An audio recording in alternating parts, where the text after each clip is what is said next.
去年年底，塞米热伊名将与父亲失联将近3年之际，决定打破沉默，向国际媒体诉说父亲遭中国政府判刑15年的经过。虽然他并未立即得知关于他父亲的消息，但中国政府5月4日突然透过中国日报发布了一个他父亲的视频。这突如其来的现身令他不知所措。他上次见到父亲已是3年前的事，而伊名将自从2016年跟随新疆政府下乡计划到和田工作后，再也没有返家。塞米热再次得到父亲消息时，发现父亲2019年2月被新疆地方法院以鼓动、鼓吹极端思想罪为由判刑15年。周一晚上，塞米热突然收到多名朋友传来的一个推特连接，并告诉他父亲出现在一段由中国日报发表的影片中。视频中，他父亲说道：“近期一些反华势力骗我女儿，对外宣称我被非法拘留，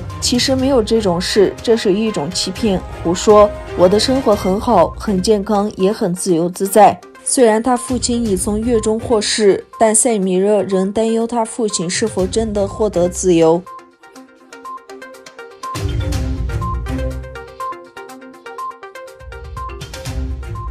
美国周五公布了一项有关中国记者的新规定，把签证有效期缩短至90天，但可以延长。中美之间的这一互动发生于武汉冠状病毒疫情在全球大流行之际。华盛顿表示，这是回应美国记者在华待遇。近年数月，中美两国互相对记者采取了一系列报复行动。中国在3月份驱逐了3名美国记者。在此之前1个月，美国曾把5家中国媒体列为外国使团。美方周五在公布新规时提到，中国抑制新闻独立。即将于周一开始实行的新规，把中国记者的签证限制在90天内，但可以延期。通常，此类签证没有期限，除非只延缓不同公司或媒体，才需另行申请延期。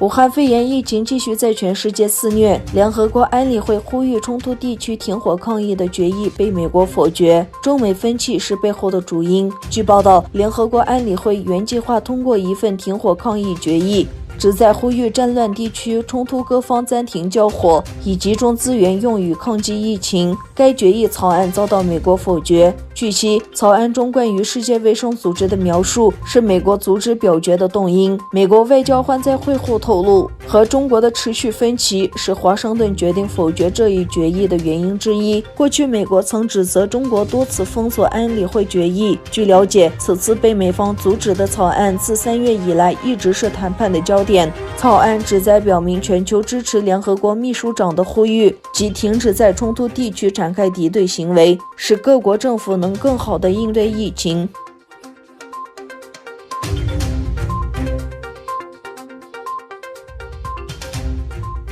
据加通社报道，联邦官员周五说，一家满地可批发公司从中国进口了1100万个 N95 口罩，其中约80万个未达到标准。周五，在中国制造的约80万个口罩不符合规格要求之后，政府确认已暂停从一家蒙特利尔供应商供应 N95 口罩。采购部长阿尼塔·阿南迪周五表示，从分销商处收到的近1100万个口罩中，约有100万个符合联邦标准，还有160万个口罩仍在接受测试。联邦政府已与数家供应商签订了总价约为1355亿的口罩合同。